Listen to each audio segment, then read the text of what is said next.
2 नवंबर 1932 Australia की सुबह बिल्कुल आम थी, लेकिन वहां के मिलिट्री कैंप में कुछ अजीब होने वाला था।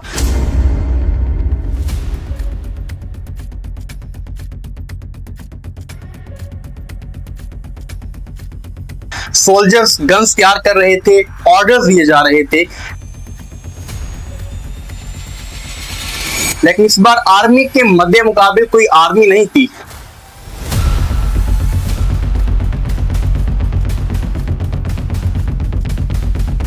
न यूनिफॉर्म्स, न टैंक्स, न राइफल्स, बस हजारों की तादाद में मौजूद परिंदे।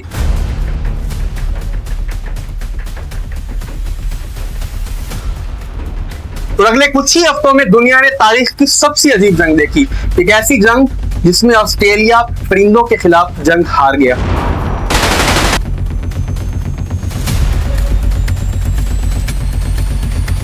ऑस्ट्रेलियन गवर्नमेंट ने बहुत से किसानों को जमीनें दी ताकि वो काश्त कर सके, और जब फसल बिल्कुल तैयार होने के मरले में पहुंची तभी 1929 में कैद पड़ा और कीमतें गिर गईं, किसान कर्जों में डूब गए।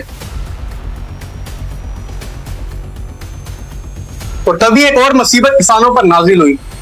हजारों की तादाद में इम्यूज माइग्रेट किया करते थे ब्रीडिंग सीजन के बाद अंदरूनी इलाकों से खेतों की जानिब, और 1932 में जब फसल बिल्कुल तैयार हो चुकी थी 20,000 के लगभग इम्यूज उन्हीं खेतों में दाखिल हुए और तबाहियां मचा दी। इम्यूज फसलें तबाह कर रहे थे, बाड़ें तोड़ रहे थे, किसानों को परेशान कर रहे थे, और तभी किसानों ने हुकूमत से मदद मांगना चाहिए। और तब ऑस्ट्रेलिया के डिफेंस मिनिस्टर ने आर्मी को हुक्म दिया कि वो वहां जाकर किसानों की मदद करे और परिंदों के खिलाफ बाकायदा बाज़ाब्ता तौर पर ऐलान जंग किया। और क्या आप जानते हैं कि तब आर्मी के पास क्या क्या असला था? आर्मी पूरे 10,000 मशीन गन्स पर मुश्तमिल थी। सोचिए, मशीन गने, और वो भी परिंदों के खिलाफ। 2 नवंबर को पहला हमला हुआ और यहीं से कहानी ने एक ऐसा मोड़ लिया जिसकी किसी को तवक्को भी नहीं थी। इम्यूज ने वो किया जिसकी किसी को तवक्को भी नहीं थी। वो छोटे छोटे ग्रुप्स में डिवाइड हो गए और अलग अलग संतों की तरफ भागना शुरू किया। एक वाकये में 1000 इम्यूज इकट्ठे देखे गए।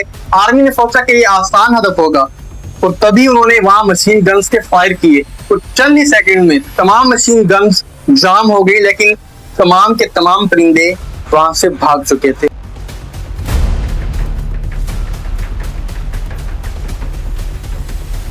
और बाद में मेजर मेरेडिथ ने एक तहकीक शुदा रिपोर्ट में लिखा कि अगर हमारे पास इम्यूज की आर्मी होती तो शायद वो दुनिया की किसी भी फौज का मुकाबला कर सकते थे। एक और कोशिश में मशीन गन को ट्रक पर नस्ब किया गया, और 6 दिन में 2500 गोलियां मारने के बाद सिर्फ और सिर्फ 50 इम्यूज हलाक हुए।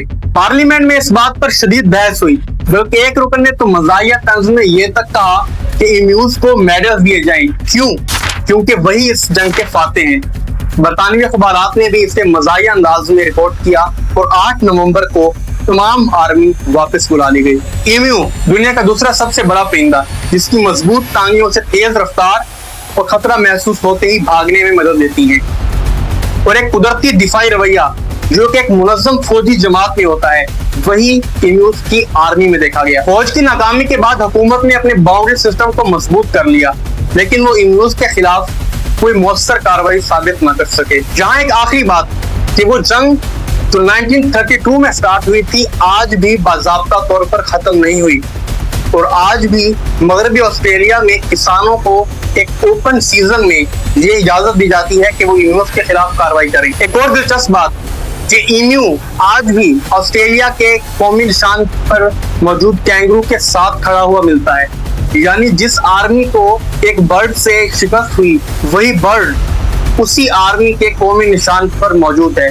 तो नेक्स्ट टाइम जब आप ऑस्ट्रेलिया का सिक्का देखें तो गौर से देखिएगा उस पर क्या चीज मेंशन है।